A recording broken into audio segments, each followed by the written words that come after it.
welcome to Faith on Film, a program designed to keep you aware and informed on everything, or at least as much as possible, of what's happening in the world of faith and family films. I was just laughing because I told my director to roll for record and then realized we don't have tape. We don't roll anymore. You just hit a button and the drive starts doing whatever it does. But anyway, my guest today, I met, I don't know, maybe 10, 11 years ago or something like that. And really, we haven't spoken since then. We sat and talked a lot about filmmaking when we met at a film festival. So it's going to be exciting to get to hear from him today. Sean Paul Murphy is an award-winning screenwriter with 14 produced feature film credits, including The Faith-Based Favorites, Hidden Treasures, Sarah's Choice, and The Encounter.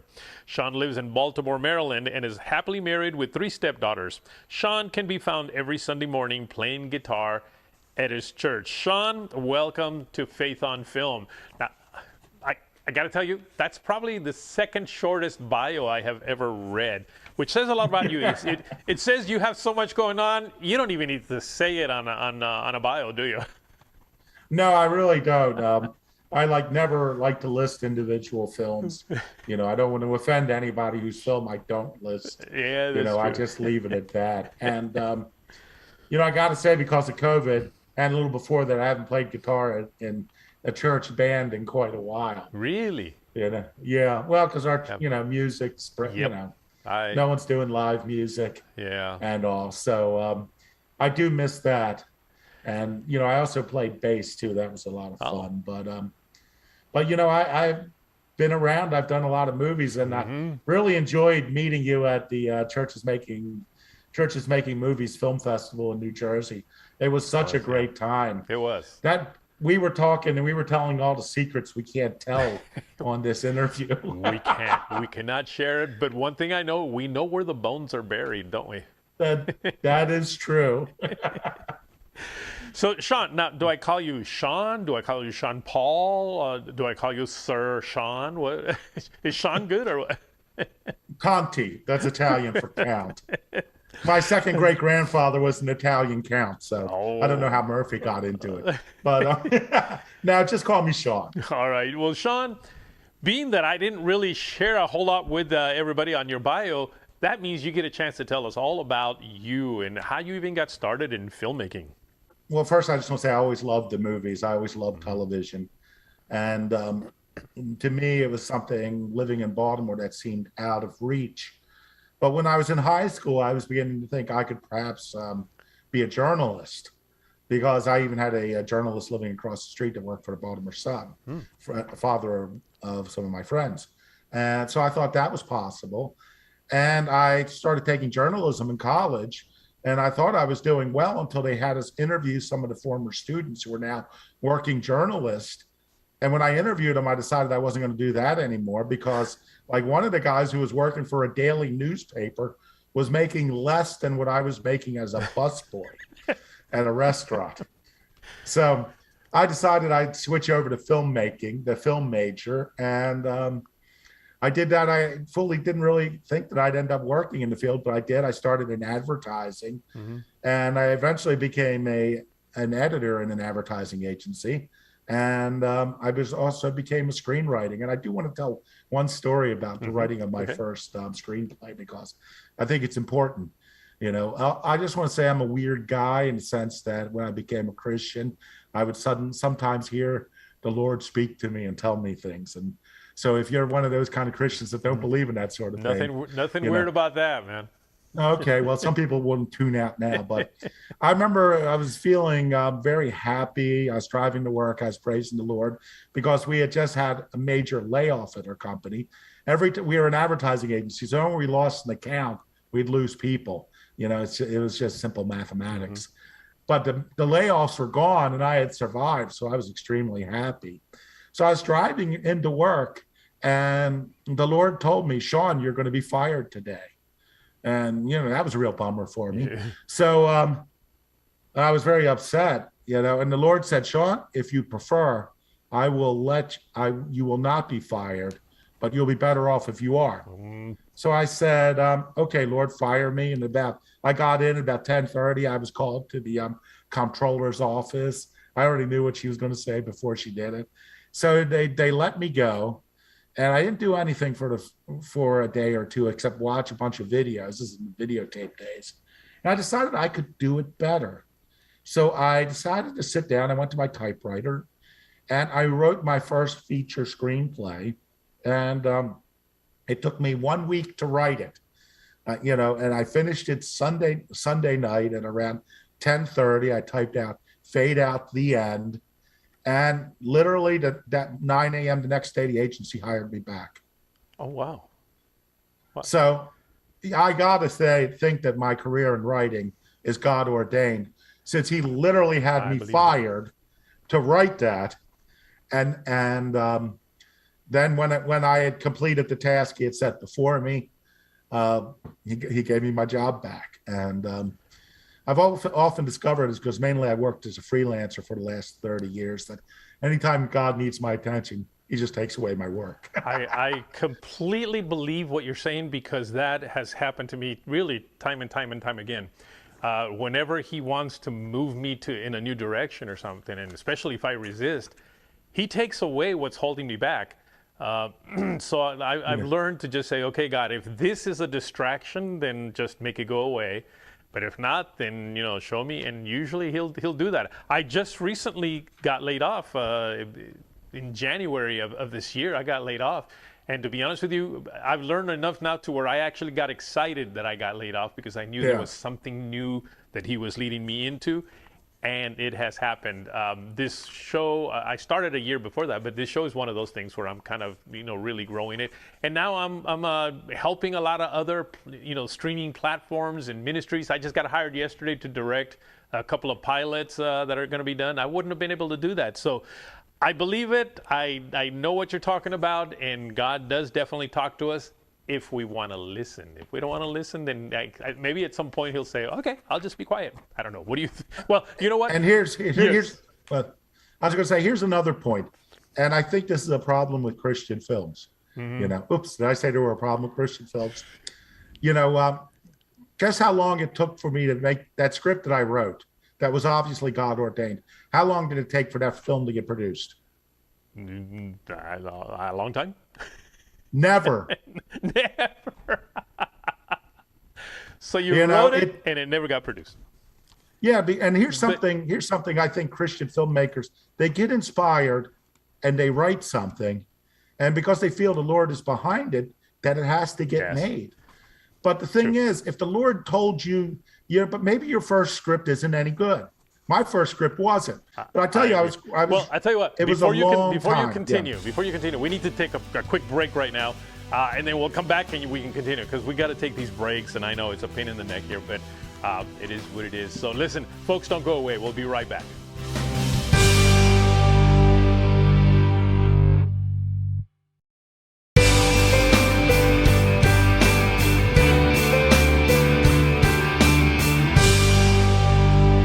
Back to Faith on Film. We are here today with Sean Murphy, who listens to God. How's that for something interesting? Sean, so you heard God, and he said, write a script. You wrote a script. Apparently you said it wasn't very good, and it never got made, but you obeyed, and you learned from that, and then you went on to do what? And then I made quite a few movies. Wait a second. Here's some of the faith-based ones. Okay. Hidden Secrets, Holy Man Undercover, Sarah's Choice, The Encounter, Marriage Retreat, Brother Wife, The Encounter 2, Paradise Lost, Revelation Road 2, Revelation Road 3, and Open My Eyes, a film I believe you had a little something to do with. Yes, well. I sure did. And interesting, because you just brought up one movie that David A.R. White said I was probably the only guy that actually appreciated the movie, and that was Holy Man Undercover. I just thought it was hilarious, and he said, Isaac, you got to be the only guy that really gets it. I did. I just thought it was funny. I will say that I think that the original edit of that film was absolutely hilarious, but I can't vouch for the film now. And this is why generally too, speaking Christian comedies generally don't work. Yeah. Because people start cutting out anything that someone might be be offended by. But that's the nature of comedy, is to be somewhat offensive. I mean, it is what it is. It's a little bit disrespectful because that's what makes it funny. Yeah. And it's funny, when I did Brother White, which was also a comedy, it took place in the beginning in the world of televangelism. And we got the note from the TV network. It was Up TV. And David White was in it. And he also said, Sean, I got this note from Up TV. They seem to think that we're making fun of television evangelists in it. And I'm like, what, David, you missed that when you read it? It's like, if they're going to be in a comedy, you got to poke fun at it. And I think from your experience, you have probably seen more of the television evangelist world up close personal than I did. I plead the fifth. So, okay, but now you're doing something that you really want to promote right now, and that is that you've written a book. It's a mainstream horror novel with very strong faith themes. And it's the story of a young man who finds himself battling a demonic entity that has driven members of his family to suicide for generations. And it's inspired by a true story, because in 1974, my family moved into a extremely and very actively haunted house, a demonic entity in the house. And 2 of my siblings killed themselves. Oh my. And like 3 or 4 years ago, my mother asked me if I thought that the entity in the house was responsible, at least in part, for their suicides. And this book, Chapel Street, is a fictional attempt to examine that. But there's a lot of exaggeration. When my first sister read it, she said she called it a cartoon version of what we experienced. So there's an underlying reality to it, and it's a very strong faith themes.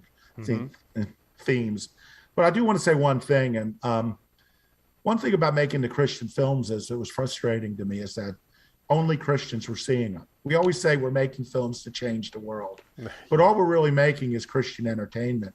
Even the big films that go out to the theaters, 95% of the people in the audience are Christians. Absolutely. And that was frustrating to me, because my view is, if I'm just going to make straight entertainment, I would make values-oriented entertainment for the general public, not just for the Christian market.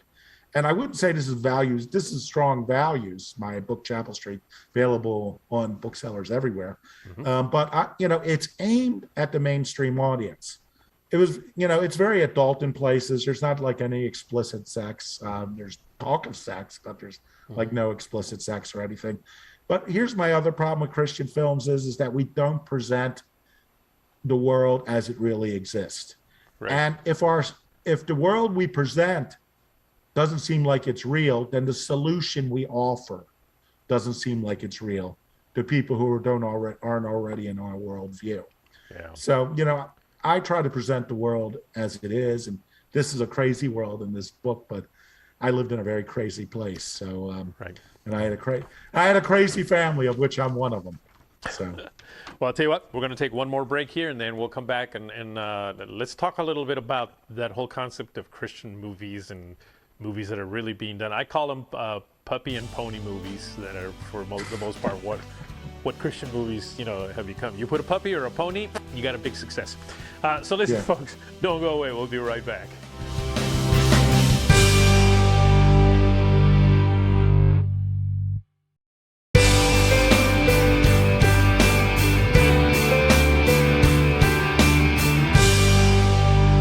Welcome back to Faith on Film. I am here with Sean Paul Murphy, who has...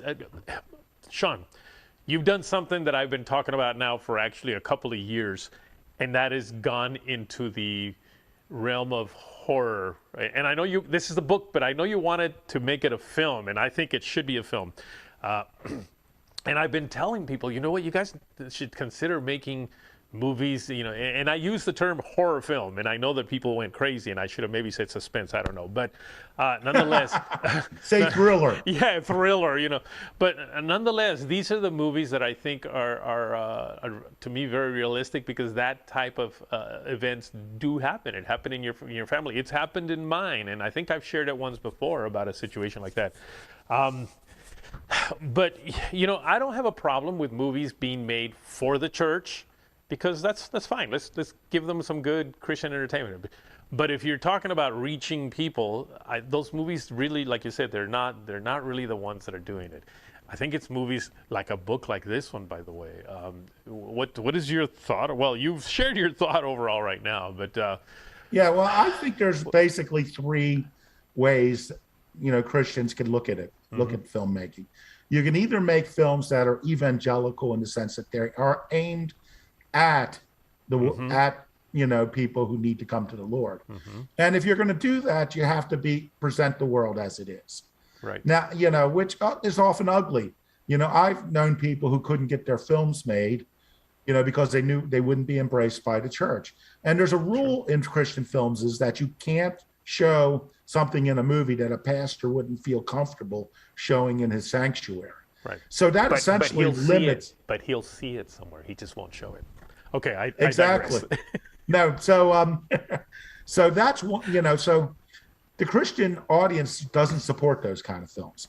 What they support are films what I call are Christian entertainment.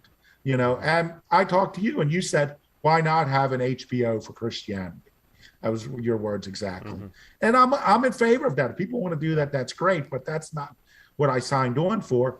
Or you could go into the mainstream and try to make films aimed at an audience. And horror, it's so controversial in the Christian things. That's why I can't even hang out in these Christian chat groups, because someone will mention horror and it's it's of the devil. And I'm like, there is no better genre to reach the people we want to reach most than horror, because the young people we want to reach watch horror movies all the time. Yeah. And horror is oddly enough one of the only genres that automatically accepts the supernatural. Yeah.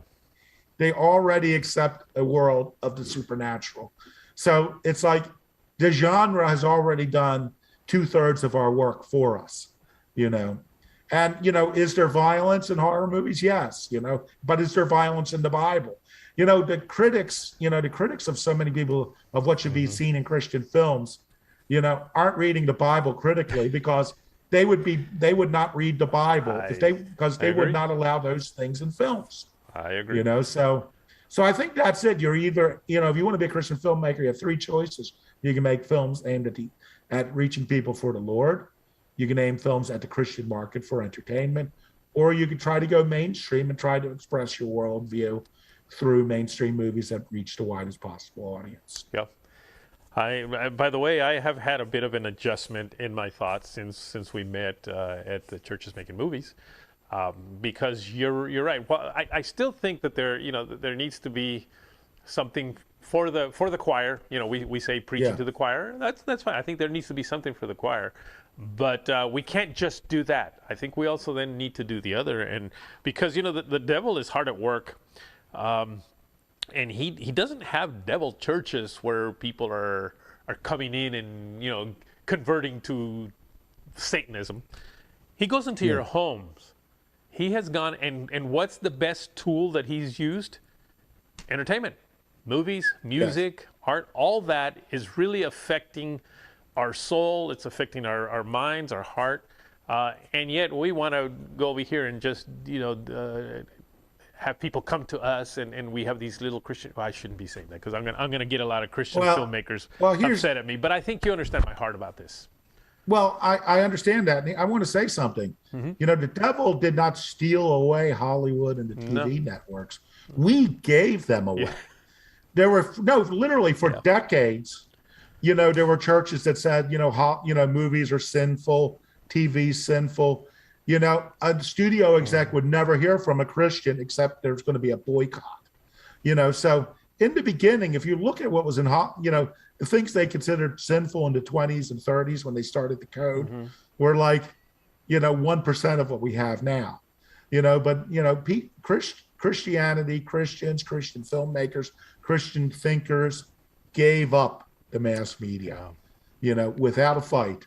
We just let it go because we were too good for it, and now, we are fighting a very difficult battle. Let's take it back. Let's take it back, Sean. We're not going to take it back. We're not going to take it back by making, $70,000 films about a girl who gains her faith and wins the big race on her horse.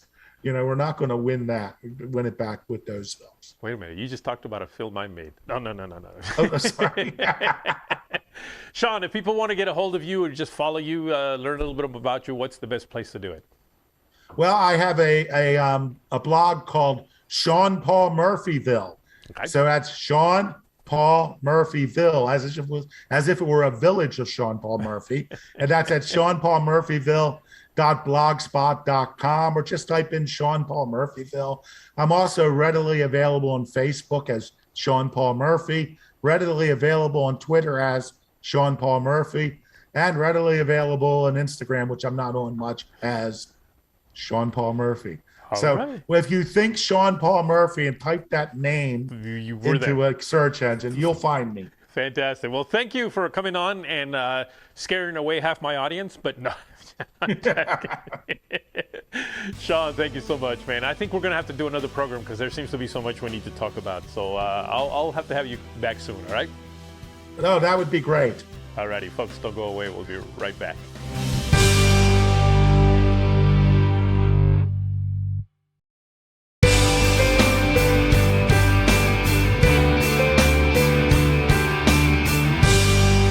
Welcome back to Faith on Film. What an honor it was to get to speak with such a legend in the Christian film industry. Did you know that I have a lot of other interviews with people that are involved in the Christian film industry? That's right, and you can watch them all on demand. Simply go to youtube.com and search for Faith on Film TV. That's youtube.com and search for Faith on Film TV.